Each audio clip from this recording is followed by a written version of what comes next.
السميع سعد الله الخويلدي من قرية البرنوجي مركز دمنهور محافظة البحيرة. قرية ايه؟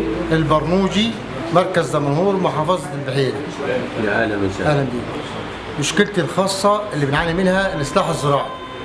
السيد الرئيس الراحل جمال عبد الناصر سلمنا فدانين، سلم والدي انا فدانين مكسور يعني 3 قطع لحتى 16 جرام ناكلوا فيهم لقمة العيش. جانا في عهد مقابل ايه بقى؟ ده بعثة إصلاح زراعي. يعني ما كنتوش انتوا تبع محاربي اليمن لا القدام؟ لا. تسليم جمال عبد الناصر استمارة البحث. 3 قطع. الجماعة المبحوثين ان حالتهم ضعيفة. أيوة. فعاوز يملكهم ارض في الاصلاح. نعم. نعم. وبعدين ان انا كان من حقي ان انا 15 سنة ان ابويا خد الارض ديت ارض صحراء، ارض بور واستصلحها على كتفه وجاب الزرع تمام التمام. فوجئت بالاقطاع اللي اخذها منهم الارض. الاقطاعي ده مين بقى؟ عائلة نوار. عائلة ايه؟ نوار. انت جيت مصر ليه النهارده؟ جاي عشان اضيف الارض بتاعتي انا من كفر الجينه مركز طبخ. اسمك ايه؟ صبحي عبد الغني محمد سالم. صبحي عبد الغني محمد سالم. خدمت 14 سنه في الجيش، اشتغلت 4 معارك. خدمت مع 3 رؤساء مع عبد الناصر والسادات ومبارك. نعم. وجم بيكرموني بعد ما جيت من اليمن بيقول لك ارض ولا وظيفه؟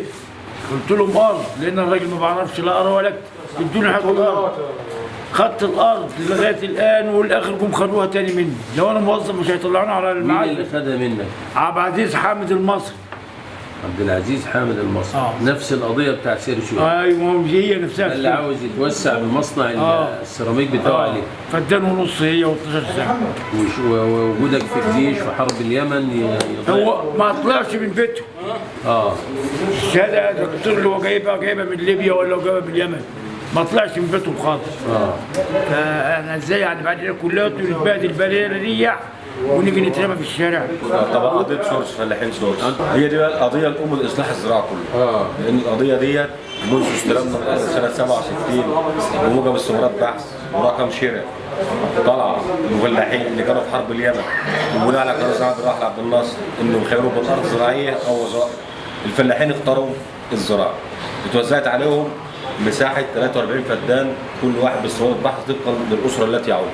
توزعت عليهم مساحات مختلفه. كانوا كام اسره في الايام دي؟ في الفتره اللي هو ده كان 24 جندي طالعين. 24 جندي. الكلام ده كان في 67. اخذوا 42 فدان. هو 43 فدان بالظبط. 43 فدان. توزعت عليهم مساحات مختلفه.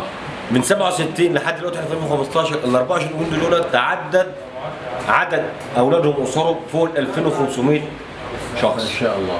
اللي طبعا فيهم مين يا احمد؟ اللي طبعا فيهم عبد العزيز فريد حامد المصري.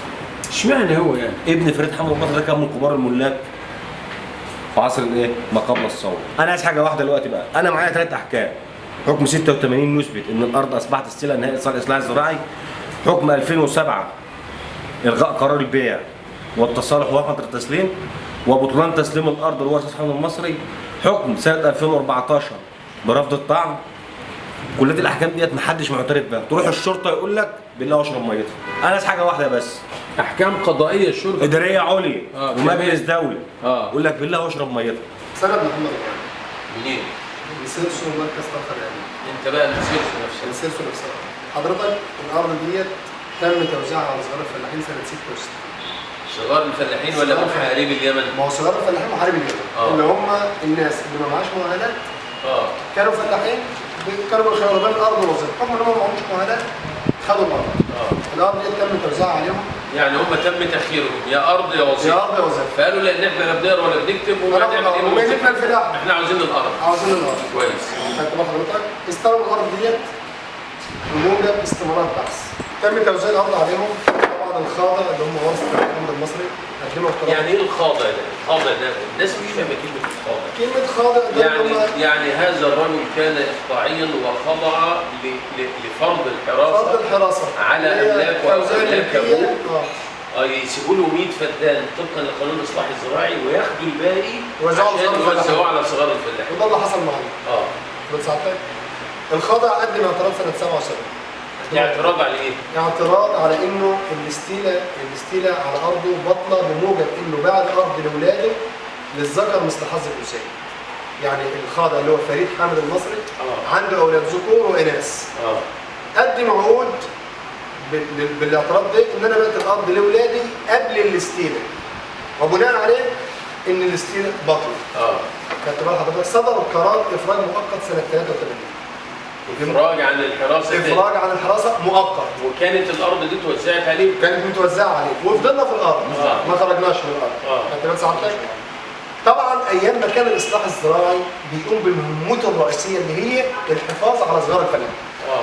سنه 83 محامي الهيئه العامه للاصلاح الزراعي رفع قضيه في مجلس الدوله في المحكمه الاداريه العليا هنا، بيقول فيها او المستندات اللي قدمها فيها ان العقد المقدم من ورثه الخاضع عقد مزور، كما هو مبين في الحكم 86 وفي نسخه من الحكم 4 حضرتك. عقد مزور اي ان ورثه الخاضع حاولوا الحصول على الارض بالتزوير. القضاء سنه 2007 قال بطلان قرار التصالح والغاء ما ترتب عليه من اثار، اخصها بطلان تسليم الارض لورثه فريد حامد المصري، اي ان الارض من سنه 97 ل 2007 تحت ايد الناس دي بالباطل. انا يا استاذ محمود احنا بنوجه صوتنا، بقول ان مباحث مركز طلق ومباحث الداخليه تجاوزت في تطبيق القانون ضدنا، تجاوزت في تلفيق تهم لم تحدث للناس دي كلها. بس والروح مش هياخدها الا اللي خالقها. خلاص احنا حقنا في ضعف الدوله، ولو الدوله مش هتجيب لنا حقنا، لو الدوله مش هتجيب لنا حقنا يتفضلوا يهجرونا. انا هقعد في البلد، يعني علاقتي بالبلد دلوقتي علاقه ان انا مجرم عايش في وطن مش راضي عنه خالص. الى السيد اللواء مجدي عبد الغفار، الواقع مثبت امامك الصوت والصوره. انا عن نفسي واثق ان حضرتك عندك الحق. انا عن نفسي واثق انك مكلف السيد رئيس الجمهوريه بانهاء مثل هذه الحالات. انا لا اتهم احد، ولكن الواقع مدلول على لسان اصحابها.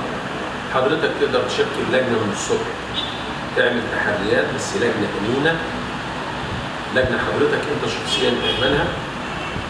الشرطه المفروض تنفذ قرار، تنفذ حكم، هو مش حكم، ده قرار تنفيذ من المحامي العام. ناس معاها 3 احكام قضائيه من القضاء الاداري، من الاداريه العليا، لم تنفذ. الشرطه معنيه بالحمايه وليست بمعنيه بالارهاب وبحمايه المغتصب، مغتصب الحق من اصحابه. كل ثقه من الاتحاد العام للفلاحين ومن جريده الارض وباسمي انا شخصيا محمود البرغوثي الصحفي وعضو نقابه الصحفيين، كل ثقه في ان الحق يرجع لاصحابه.